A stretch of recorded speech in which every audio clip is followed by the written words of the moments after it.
Hello, good morning. Kanina pa nga ako gising pero inihintay ko si Shanti na magising. Minsan lang kasi siyang matulog ng mahaba kapag walang pasok. Kaya naman nung magising siya ay tumayo na agad kami. Bago nga kami magalmusal ay napatingin muna ako dito sa kalangitan. Medyo makulimlim pero maganda hindi uulan. Habang tulog nga si Shanti ay may napanood ako sa Facebook na may nagpost ng daing na bangus. Kaya naman pagkagising ni Shanti ay tumayo na agad kami para gayahin ko yung napanood ko sa Facebook. Sakto nga ay meron akong daing na bangus sa freezer. Sobrang natakam nga ako sa napanood ko kaya halos maubos ko yung kanin sa rice cooker. Medyo late na nga kaya almusal at tanghalian na rin ito. Buti na nga lang pala ay nakakain ako ng marami dahil may gagawin nga pala ako ngayong araw na ubi cake.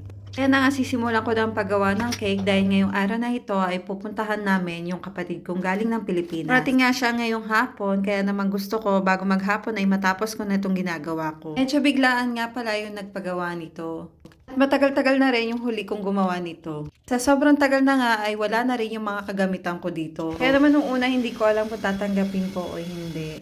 Nagkawala na kasi yung mga kagamitan ko dito at yung iba ay napatapon na dahil ginagawang laruan ni Shanti. At dahil nga naulit-ulit na yung paggawa ko ulit ng cake, ay naisipan ko na bumili na lang ulit ng bago. At itinago ko na nga lang kung saan hindi niya makikita. Ito na nga, medyo matagal-tagal yung paghihintay dito, kaya naman naisipan ko na maligo na muna kami ni Shanti para hindi na mamasayang yung oras namin.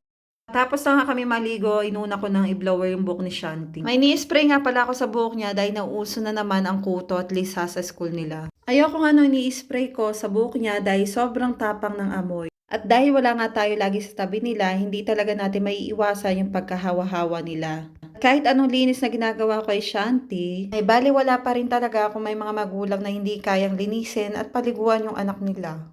Pagkatapos ko nga i-blower yung buhok ni Shanti ay nagsimula na rin ako magayos para mamaya ay aalis na lang kami. Heto nga pala, i-share ko sa inyo yung nabili kong liquid tattoo eyeliner. At ito yung meron, ito yung wala. Nabudol nga ako dito dahil nakalagay ay 48 hours, pwede siyang tumagal. Siyempre, hindi ko siya binili para masubukan yung 48 hours. Marami na kasi ako nasubukan brand pero hindi tumatagal. May mga nagamit na kasi akong liquid eyeliner na humahawa sa talukab at saka sa baba ng mata. Kapag nga ay humahawa ay para ka natalsikan ng tinta ng pusit. At nung nasubukan ko nga ito ay nahirapan akong tanggalin. Sobrang kapit nga niya ay para akong may grasa sa mata. Medyo mahapdi nga dahil kakatanggal ko ng bulak na may makeup remover. Sobrang makapit nga siya dahil ito ay liquid tattoo eyeliner. Habang naantay nga namin maluto yung nasa oven ay niyaya ko ni Shanti na mag-tiktok nga daw kami. At ayan nga kakasayaw niya ay nagutom na rin siya. Hindi na nga kami nagluto dahil marami pa kaming ulam nung kinagabihan. At pa nga yung niluto naming manok na may gata at luya.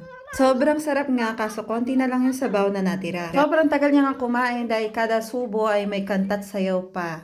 Fast forward nga natapos ko na yung cake. Medyo nahirapan nga ako dahil bread knife lang talaga yung ginamit ko. Para-paraan na lang talaga. At ito na nga nakalabas na kami ng bahay. At ito na nga dumiretso na kami sa bahay ng Chomberto niya.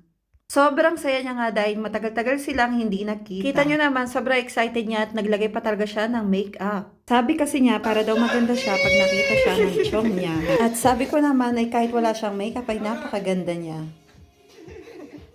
Ganda-ganda naman ng baby ah. At ayan, nagsimula na ako magbukas ng mga pasalubong.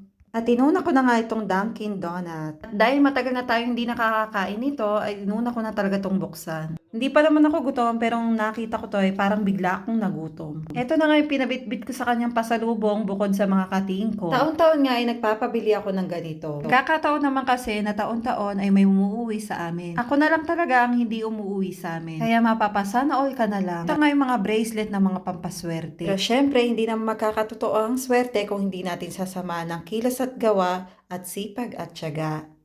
Yan lang po. Bye-bye!